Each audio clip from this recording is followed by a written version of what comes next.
jamaah? Alhamdulillah. Alhamdulillahirrabbilalamin, kembali lagi di Islami Twinda. Jamaah yang di rumah yang baru bergabung, kita ingatkan lagi tema kita pagi hari ini adalah sudah benarkah cara kita mengajarkan sholat pada anak? Nah ini penting banget buat semuanya, namun sebelum kita melanjutkan lagi pembahasan kita bersama guru-guru kita, nah sekarang kita mau coba masuk nih di segmen Ruqyah Syariah Mandiri. Jadi sekarang ini kita sudah terhubung dengan jamaah yang ada di rumah, yang sudah mengirimkan pertanyaannya ke sosial media Islami Twinda. Nah sekarang waktunya kita menghubungi. Assalamualaikum. Waalaikumsalam warahmatullahi wabarakatuh. Masya Allah, gimana Ibu, kabar sehat? Alhamdulillah. Iya, oke Ibu, silakan langsung saja curhatannya Ibu, silakan. Baik, Assalamualaikum Ustadz, Ustazah. Hari ini saya ingin sedikit mendapat pencerahan. Jadi saya pernah berhubungan dengan laki-laki kurang lebih sekitar 4 atau 5 tahunan ini. Tapi beliau setahu saya lihat nggak pernah ibadah ya. Lebih banyak dia percaya sama hal-hal yang berbau mistis atau gaib. Jadi nyimpan seperti jimat-jimat dan lain sebagainya, asihan-asihan baik untuk mencari perempuan, mencari rezeki atau apapun di dalam kehidupannya gitu. 1 tahun ini saya memang sudah tidak berhubungan, tapi yang saya rasakan beberapa kali gangguan gaibnya seperti saya tidak bisa mengontrol emosi, pikiran saya jadi terfokus sama orang tersebut gitu ya, laki-laki tersebut. Dan yang setahu saya juga saya pernah masukin sesuatu, termasuk dia juga memasukkan sesuatu ke dalam tubuhnya. Wallahu alam itu bentuknya seperti apa yang dimasukkan juga saya kurang paham. Jadi saya merasa bahwa saya kok seperti hati saya kalau misalnya itu kayak seperti dipaksa untuk mengingat dia terus gitu ya. Kalau kata orang Sundanya tuh kayak gegeremet di hati itu. Jadi saya tidak mau mengingat, tapi hati saya kayak gegeremet, pengen banget gitu ya, ingat sama dia. Atau kadang kalau lagi misalnya pengen tahu tentang dia, hati saya tuh kayak seperti pengennya tuh nyumpahin dia yang jelek, doain dia yang jelek gitu ya, seperti itu.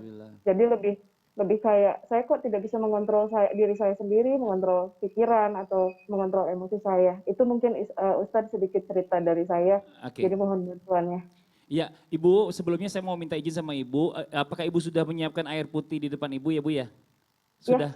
Sudah disiapkan ya? Kalau gitu gini aja ya, gini kan kita kan nggak pernah tahu ya, wallahu alam bisawab, ya ini kekuasaannya Allah, segala sesuatu yang buruk-buruk juga Allah yang menyembuhkannya kan gitu. Coba langsung aja kita minta guru kita Ustadz Syam untuk memimpin nih ibunya ini supaya bisa Ruqyah Syariah Mandirinya. Bismillahirrahmanirrahim. Ibu, kami bacakan surah-surah atau yang sudah diajarkan oleh baginda Nabi SAW, karena Al-Quran itu adalah syifa.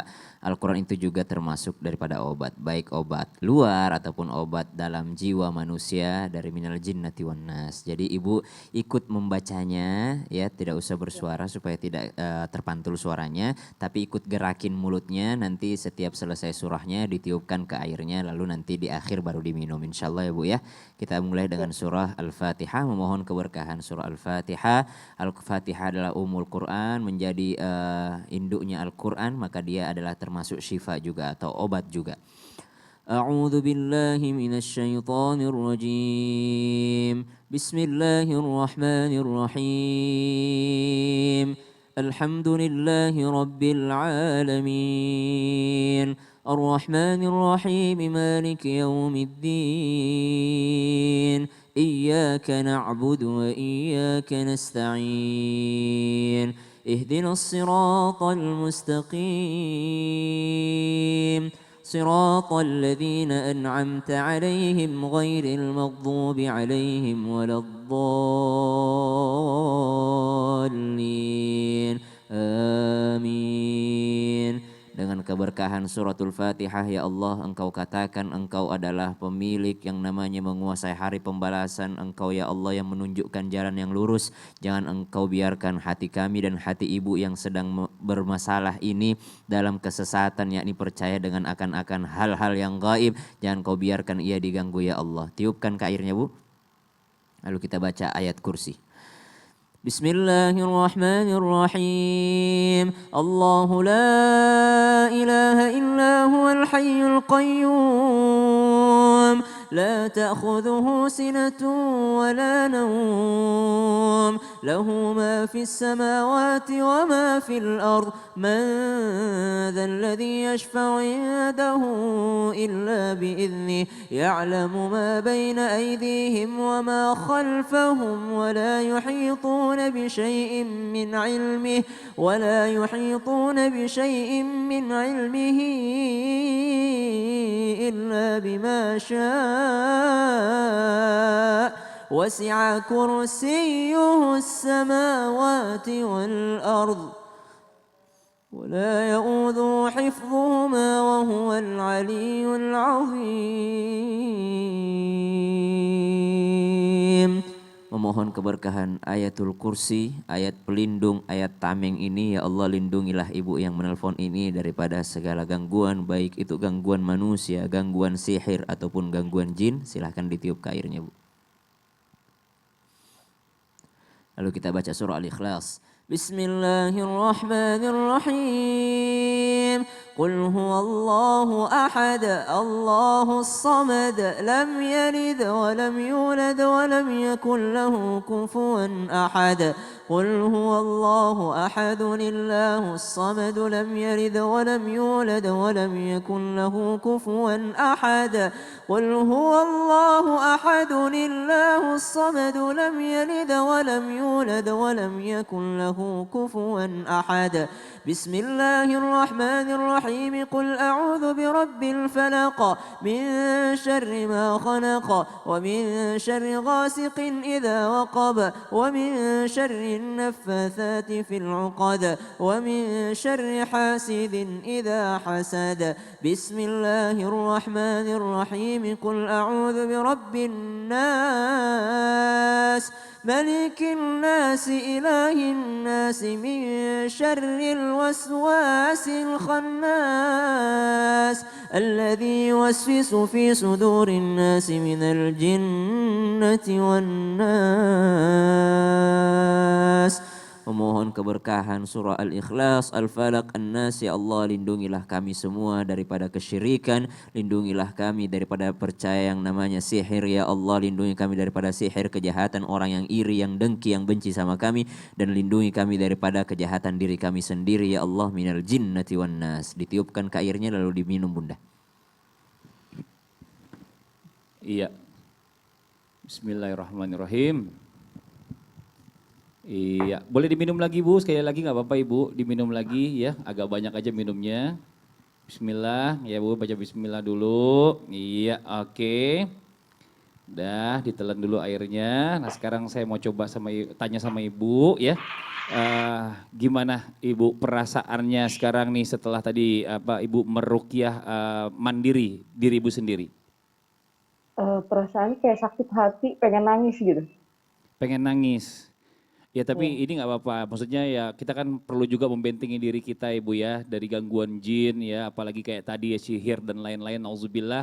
Mungkin sedikit nih ada sedikit yang disampaikan oleh guru kita Habib Abdullah. Mungkin ada yang bisa dibantu nih Bib nih supaya mungkin nggak kembali lagi nih, biar nggak kembali lagi diganggu jin tadi nih. Apa yang harus dilakukan Bib? Alhamdulillah tadi kita sudah ruqyah syar'iyah secara online yang mana Allah Subhanahu wa taala telah berfirman wa idza quri'al Qur'an fastami'u lahu wa ansitu la'allakum turhamun. Ini luar biasa bahwa ketika Al-Qur'an dibacakan kita perdengarkan, kita hayati apa yang ada dalam Al-Qur'an, mudah-mudahan kita mendapatkan rahmat dari Allah Subhanahu wa taala jalla jalaluhu wa taala fi'ulah. Dan Allah Subhanahu wa taala juga telah menyampaikan di dalam firman-Nya inna nahnu nazzalna dzikra wa inna lahu lahafizun. Dan sungguh kami telah menurunkan Al-Qur'an ini dan kami berikan penjagaan baginya. Nah, kalau udah dibacain Al-Qur'an banyak tuh malaikat-malaikat yang Allah kirim, malaikatul hafadhah, malaikat yang menjaga daripada kita maupun tempat-tempat kita dan mudah-mudahan menjaga keluarga kita juga insyaallah. Amin ya rabbal alamin. Dan saya tekankan juga kepada para jamaah khususnya untuk menghadiri majelis-majelis taklim. Nah, ini alhamdulillah kita hadiri kajian Islam itu indah yang sangat luar biasa. Nah, ini juga termasuk membentengi diri kita. Karena dengan hadirnya kita ke majelis taklim, Allah Subhanahu wa taala telah menyuruh malaikatnya untuk membentangkan sayap bagi para penuntut ilmu. Nah kita ini hadir di majelis taklim, hadir kajian daripada Islam itu indah. Ini sangat luar biasa, mencetak diri kita makin dibentengi oleh Allah Jalla Jalaluhu wa ta'ala fi'ulah. Kemudian kita juga usahakan untuk husnudzon, berprasangka baik, Penting husnudzon billah wa husnudzon bi ibadillah. Buang daripada sifat kita, sifat benci kita dan lain sebagainya, buang jauh-jauh. Dengan apa? Dengan hadiri kajian-kajian seperti ini. Hadiri majelis-majelis taklim, bersihkan hati kita, belajar ilmu, belajar, sibukkan diri kita dengan hal-hal yang positif. Masya Allah. Ustaz Syam ada sedikit yang mau disampaikan mungkin buat Ibu. Ibu dan Allah ingatkan bahwa manusia itu adalah khalifah. Jadi khalifah itu adalah pimpinan. Pimpinan itu berarti bawahan mereka, jin itu bawahan. Sihir itu adalah di bawah manusia. Allah tempatkan kita ini lebih kuat daripada jin. Jadi jangan takut dibilang dimasukin apalah atau apalah. Yang kedua, ibu harus bisa merelakan masa lalu, Bunda. Ibu kalau misalnya mau melupakan episode yang lama, berarti ibu harus ada episode yang baru. Harus ada episode yang baru. Ibu udah deket lagi nggak Bu sama yang baru gitu, Bu? Udah? Nggak ada. Hah? Belum dekat. Nggak ada. Oh nggak ada, berarti ibunya masih mengingat gitu yang lama. Jadi Iya. bagaimana bisa mengisi episode yang baru kalau belum ada kenalan. Tapi mintalah perlindungan sama Allah. Ibu, hari ini mungkin ibu pas tadi ruqyah syariah mandiri online, ibu merasa sedih gitu ya. Berusaha ada kayaknya mau keluar gitu, perasaan sedih gitu ya. Itu karena baru pertama kali. Maka saran kami setiap hari bacalah surah-surah yang kami tadi bacakan. Kenapa kita sebutnya ruqyah syariah mandiri online? Karena bukan kami yang meruqyah ibu, tapi ibu yang meruqyah diri sendiri. Jadi setiap hari ibu membaca itu sampai ibu merasa tenang, sampai ibu yakin bahwa dijaga oleh para malaikat. Masya Insya Allah. Allah, luar biasa. Ibu, ya Ibu jelas Ibu ya.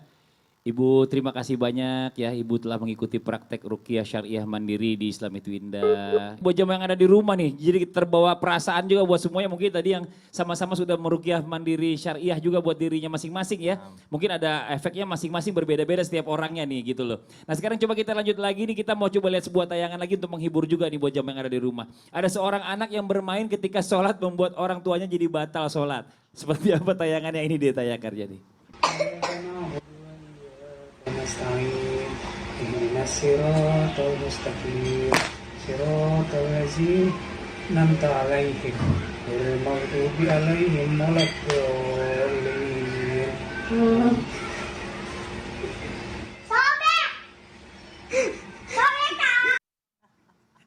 Ini dia kenapa gerakan sholat itu diatur biar nggak begitu deh ya.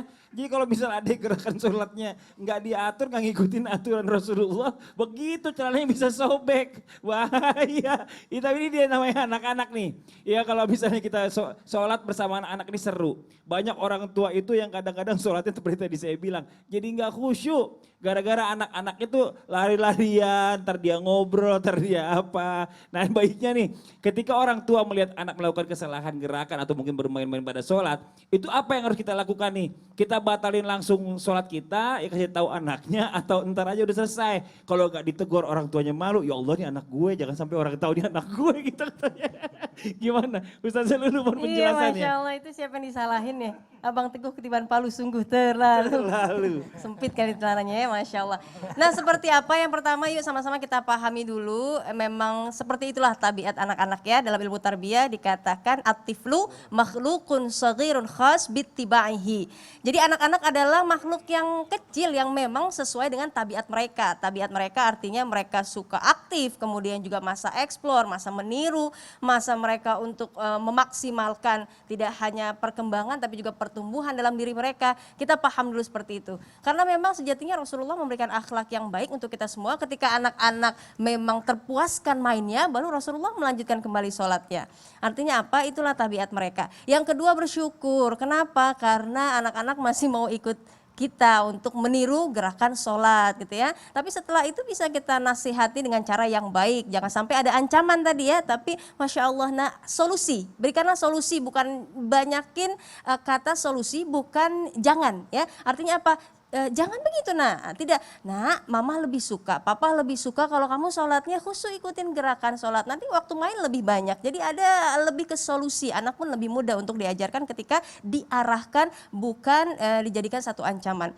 Kemudian juga agar anak sholatnya lebih cinta, lebih senang terhadap sholat, maka yuk sama-sama yang pertama ungkapan sederhana tentang tujuan sholat itu. Kita komunikasi, kita curhat dengan Allah gitu kan, kita berdoa kepada Allah. Karena Masya Allah, Allah memberikan banyak sekali nikmat, kita bersyukur kepada Allah. Jadi ungkapan yang sederhana yang anak tahu memahami dari akal mereka yang memang amat sangat abstrak dan juga ada yang konkret untuk bisa paham, oh tujuan sholat seperti ini. Kemudian yang kedua, yuk sama-sama menjadi teladan yang terbaik.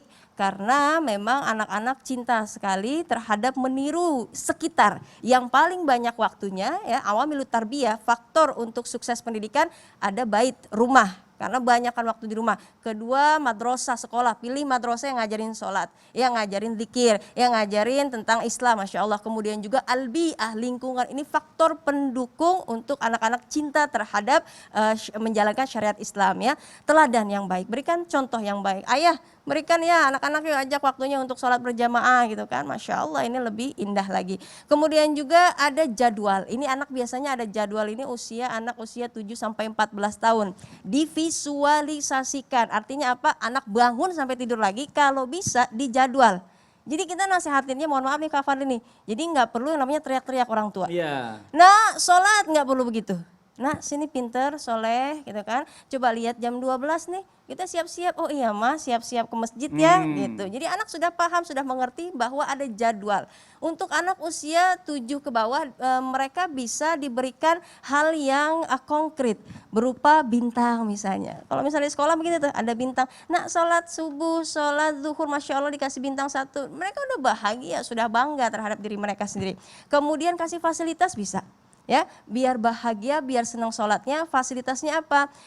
Baju koko yang bagus. Kuliah orang tuanya, Masya Allah baju koko udah sempit gitu ya, ganti gitu kan. Jangan ibunya aja yang diperhatiin bajunya, tapi anak-anaknya juga ada fasilitas, kemudian kasih reward, dan jangan lupa untuk berdoa. Karena Nabi Ibrahim pun juga senantiasa berdoa ya untuk keturunannya agar senantiasa mendirikan sholat, insya Allah. Iya, iya, Masya Allah. Jadi kalau ngomongin masalah anak ini harus banyak sabar kita sebagai orang tua ya, jangan emosi aja. Kalau tadi nih kita juga mendengarkan apa yang tadi curhatan online tadi ya, curhat dari Ustadz Syam yang tanya dong Ustadz, itu saya jadi tertarik nih. Yang namanya anak-anak ini kan pengennya kan apa namanya nggak mau diteriak-teriakin, nggak mau dimarah-marahin. Tapi kita sebagai orang tua yang kesal banget kalau ngeliat anak ini sampai ninggalin sholat. Nah kan kalau dalam Islam nih Bib ya, mau izin Bib nih.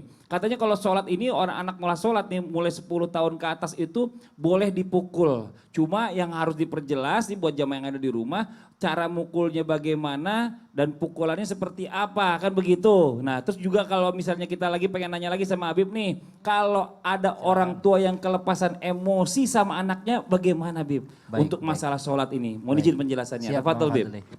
Mohon izin Ustazah, mohon izin Ustaz Syam, mohon izin Bang Fadli.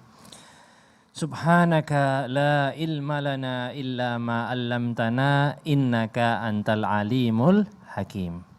Alhamdulillah Allah Subhanahu wa taala menitipkan kepada kita agama yang suci, yaitu agama Islam, agama yang rahmah, agama yang memberikan ta'dil terhadap kehidupan kita. Nah, tadi kita udah belajar bagaimana dari para guru-guru kita, bagaimana cara memberikan reward, bagaimana cara memberikan penghargaan. Makanya di dalam parenting, di dalam pendidikan orang tua, itu penting juga ada reward, ada punishment. Ada penghargaan, juga ada sanksi bagi jika si anak tersebut meninggalkan. Di dalam ibarat-ibarat dalam kitabul fiqih, baik itu di Matan Ghayah wa Tagrib maupun di dalam kitab Muqaddimah Al-Hadramiyah maupun Fathul Mu'in dan lain sebagainya, menyebutkan yu'maru biha, diperintahkan daripada seorang anak ini baik sobi maupun sobiyah, li sab'in, diperintahkan sejak umur 7 tahun. Kemudian wa yudrabu ala tarkiha li ashrin.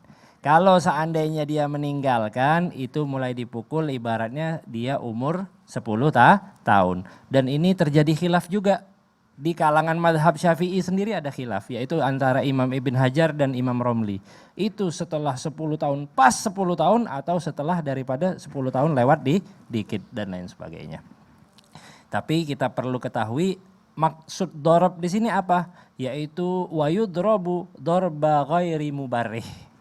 Dipukulnya bukan pukulan yang sangat ataupun pukulan yang telak ataupun yang nyakitin.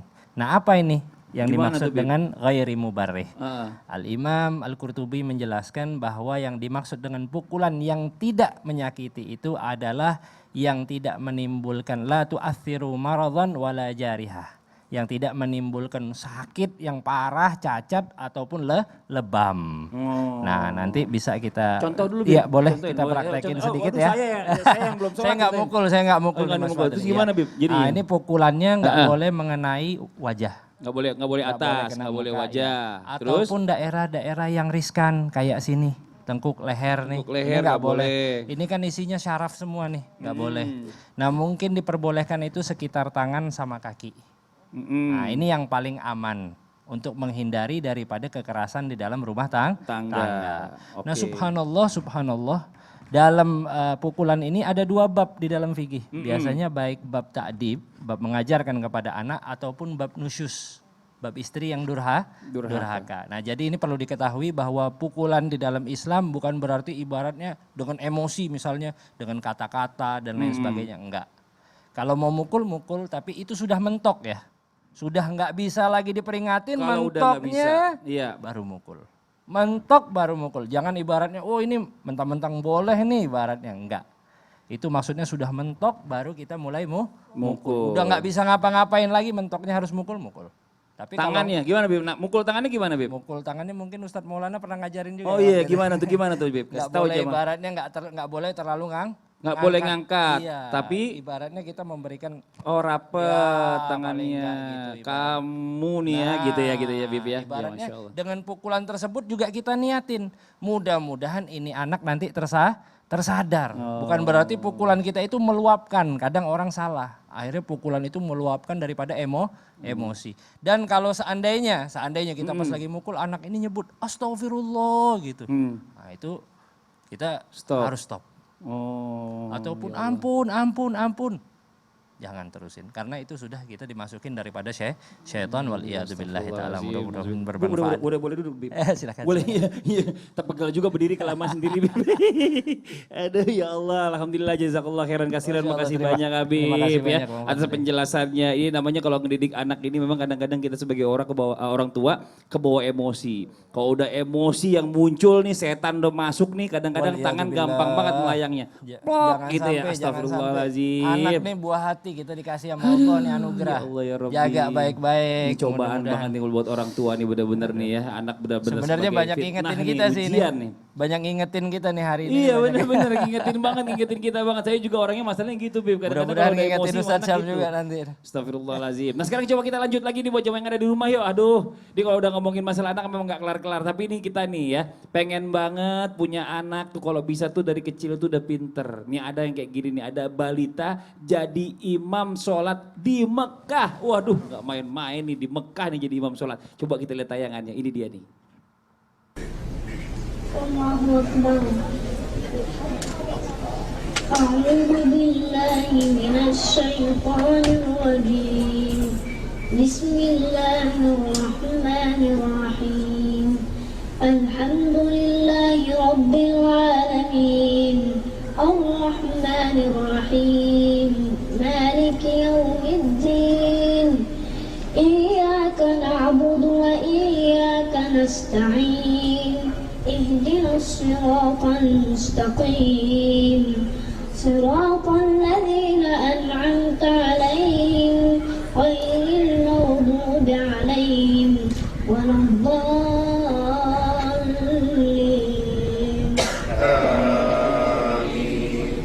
Walaupun masih kecil Ajib. bacaannya fasih Masya banget Ustaz Allah, Syam. luar biasa. Ini ya. Arab. Iya, enggak tapi walaupun orang Arab aja Tapi juga bagus enggak semuanya banget, tapi begitu. bagus banget Ini bacaannya, Masya nadanya Allah, juga Masya Allah, enak ya kan bener-bener kayaknya tuh Masya aduh Allah. mentalnya juga percaya dirinya tuh luar biasa. Jadi jamaah harus tahu ya, tidak semua Mekah itu Masjidil Haram. Betul. Ya, siapa tahu salah paham jamaahnya dibilang Imam Masjidil Haram, jadi beda. Bukan. Kalau kita bilang Mekah itu Mekah kan luas satu kota gitu. Jadi Iya. mungkin di luar Masjidil Haram. Gitu. Bener, ini Masya Allah tapi ya kita ngelihat tadi anak tuh kayaknya belajar tuh pinter banget Masya Masya Allah, Masya Tapi Allah, kita Masya kayaknya Allah. bener ya, Kak. Kalau saya pernah dengar tuh katanya menanamkan mental untuk rajin sholat itu untuk mengenalkan sholat kepada anak tuh khususnya untuk anak laki-laki. Dan kalau bisa sih sesekali tuh anak tuh dikasih jadi imam pada sholat sunnah. Bener gak begitu Ustaz ya? Mohon Oh, izin Masya penjelasannya Allah. silakan. Kalau yang saya pahami tadi ini adalah sholat taraweh gitu ya. Maka pendapat ulama kapan seorang anak bisa jadi imam, maka yang pertama adalah ulama sepakat, siapapun itu ulamanya, maksudnya ulama sepakat, kesepakatan ulama bahwasanya anak bisa menjadi imam sholat sunnah yaitu pada usia tamyiz, maka anaknya disebut mumayyiz. Jadi kalau anak ini sudah bisa membedakan ini rukun, ini bukan rukun, ini bacaan ruku, ini bacaan ini rukunnya, udah tahu yang mana rukunnya, Al-Fatihah termasuk rukunnya, maka termasuk gerakan ini adalah gerakan sunnahnya, udah tahu baik benar yang mana, udah hafal bacaannya, maka dia sudah boleh menjadi imam sholat taraweh, sholat sunnah, baik sholat taraweh, sholat gerhana, ya sholat sunnah yang lainnya, maka dilatihlah. Maka biasanya kalau di sekolah tuh anak-anak sekolah kan ada yang jadi imam sholat duha gitu ya, gurunya ikut di belakang. Maka itu nggak apa-apa untuk melatih anak-anak. Ulama sepakat bahwasanya anak menjadi imam sholat sunnah itu diperbolehkan. Bagaimana kalau sholat wajib? Sholat wajib, maka ulama mayoritas jumhur mengatakan maka yang jadi imam sholat wajib maka harus yang sudah baligh umurnya. Harus yang sudah baligh umurnya, jumhur ulama. Tapi ini yang menarik, Imam Syafi'i berbeda. Imam Syafi'i mengambil pendapat bahwasanya anak tamyiz pun, mumayyiz pun itu sudah bisa jadi imam sholat wajib. Mana dalilnya? Seorang sahabat Amr bin Salamah itu pernah didatangi oleh rombongan Rasulullah Sallallahu Alaihi Wasallam. Maka masyarakat di kampung tersebut bertanya kepada baginda Nabi Sallallahu Alaihi Wasallam dan para sahabat, ya Rasulullah, siapa di antara kami yang paling pantas jadi imam? Maka kata baginda Nabi Sallallahu Alaihi Wasallam, yang paling banyak hafalannya, yang paling bagus baca Qur'annya, yang paling fasih dalam baca Qur'an. Maka di antara mereka itu tidak ada yang lebih fasih dibandingkan Amr ini. Sedangkan Amr pada saat itu umurnya 7-8 tahun. Maka pada saat umur 7-8 tahun itulah Amr bin Salamah memimpin sholat. Dan itu adalah sholat fardu. Maka ulama mengatakan pendapat ini pun bisa diterima ketika anak itu sudah mumayyiz, maka dia sudah bisa memimpin sholat fardu. Karena dia yang paling bagus bacaan Qur'annya. Jadi dilihat dulu yang awal nih, siapa yang paling bagus baca Qur'annya? Wih, ternyata ada anak yang udah hafal Quran 5 juz. Ya kan, karena anak sekarang kan udah ngetren nih hafalan nih. Bahkan kalah orang tuanya kalau anak zaman sekarang nih. Maka anak itu sudah bisa, kalau udah tamyiz maka dia sudah bisa memimpin sholat. Ulama berbeda pendapat, jumhur mengatakan kalau sholat wajib belum boleh, harus balik. Tapi Imam Syafi'i mengatakan boleh.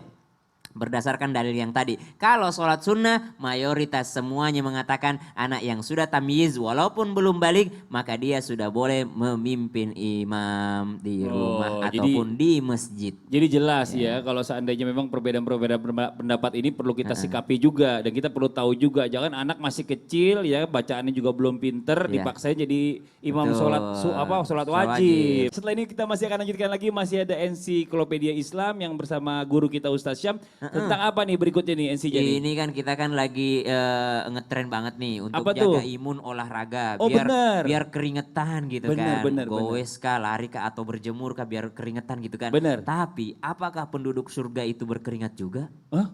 Penduduk surga berkeringat gak ya? Gak tahu juga sih. Itu pertanyaannya Penasaran nanti. juga. Ya udah yang di rumah jangan kemana-mana, jangan pindah-pindah channel, tetap di Islam itu Indah. Jamaah, oh jamaah. Alhamdulillah.